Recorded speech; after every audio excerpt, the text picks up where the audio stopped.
ট্যাংরা মাছের এই রেসিপিটি একবার তৈরি করে খেলে গ্যারান্টি দিয়ে বলছি বারবার তৈরি করে খাবেন। সব ঘরোয়া উপকরণ দিয়ে খুব সহজেই কি করে রেসিপিটি তৈরি করা যায় আজকে আপনাদের সাথে সেটাই শেয়ার করব। সাথে অবশ্যই থাকবে অনেক tips and tricks. By the way, আসসালামু আলাইকুম এভরিওয়ান।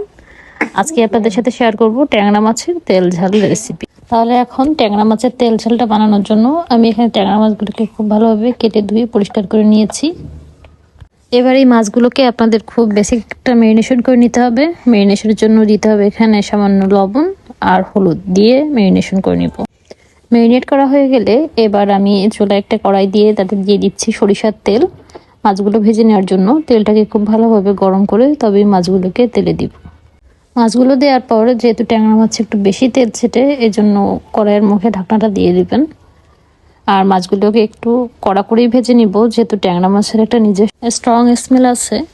মাছটাকে যদি কড়া করে ভেজে নিই তাহলে আর গন্ধটা থাকবে না। তো যারা ট্যাংরা মাছের স্মেলটা পছন্দ করেন না তারা কিন্তু এই রেসিপিটি ইজিলি ট্রাই করতে পারেন। আর মাছটার দিকে ভাজাতে থাকুক, ততক্ষণে আমি আপনাদের একটা পেস্ট করে দেখাচ্ছি।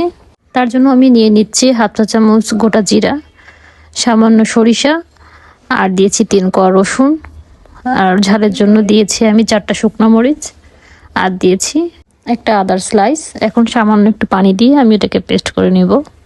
ততক্ষণে মাছগুলো আমি একবার উল্টে দিয়েছিলাম, মাছগুলো খুব ভালোভাবে ভাজা হয়ে গিয়েছে। এখন আমি ওগুলা প্যান থেকে নামিয়ে নিচ্ছি। এখন ওই একই তেলে গ্রেভিটি তৈরি করার জন্য আমি দিয়েছি সামান্য কালো জিরা, একটা এলাচের মুখটা ফাটিয়ে দিয়েছি। 1 মিনিট ভেজে সুন্দর একটা ঘ্রাণ আসলে মশলাটা থেকে আর দিয়ে দিচ্ছি পেঁয়াজ বাটা। আমি এখানে 2টা মাঝারি সাইজের পেঁয়াজটা বেটে নিয়েছি। আমি এখন এই পেঁয়াজটাকে তেলের উপর 2 মিনিট কষিয়ে নিব, পেঁয়াজের কাঁচা ভাবটা দূর হয়ে এলে। আর এর মধ্যে আমি এই পর্যায়ে 1 চা চামচ হলুদ গুঁড়াও দিয়ে দিচ্ছি, কারণ এই সময় যদি আপনারা হলুদ গুঁড়োটা দিয়ে দেন দেখবেন তরকারির কালারটা দারুণ সুন্দর আসবে। পেঁয়াজটা 2 মিনিট কষানো হয়ে গেলে আমি এই স্টেজে দিয়ে দিব ওই যে আমরা পেস্টটা করে রেখেছিলাম মশলার, ওটা দিয়ে দিব। হাফ চা চামচের মতন ধনিয়া গুঁড়া। মশলাটাকে 2 মিনিট কষিয়ে আমি চুলার ফ্লেমটা লোতে দিয়ে দিয়ে দিচ্ছি একটা টমেটো স্লাইস করে, আর দিয়ে দিচ্ছি স্বাদ মতন লবণ। তারপর ঢাকনা দিয়ে ঢেকে দিব 5 মিনিট। 5 মিনিট পরে ঢাকনাটা তুলে দেখবেন টমেটোও খুব ভালোভাবে সিদ্ধ হয়ে গিয়েছে এবং মশলার গায়ে থেকেও তেলটা খুব ভালোভাবে ছেড়ে দিয়েছে।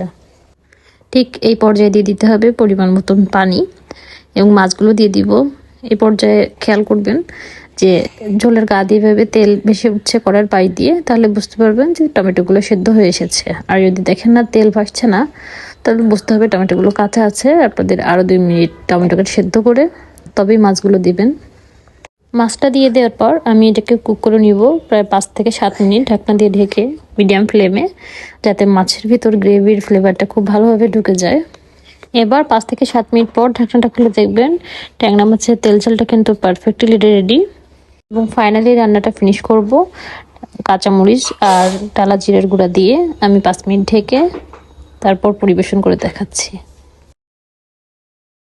চেষ্টা করেছি রেসিপিটি খুব সহজভাবে আপনাদের সাথে শেয়ার করার জন্য। ভালো লেগে থাকলে অবশ্যই বাসায় ট্রাই করবেন এবং কমেন্টসে জানাবেন যে কেমন লেগেছে। ধন্যবাদ সম্পূর্ণ ভিডিওটি দেখার জন্য।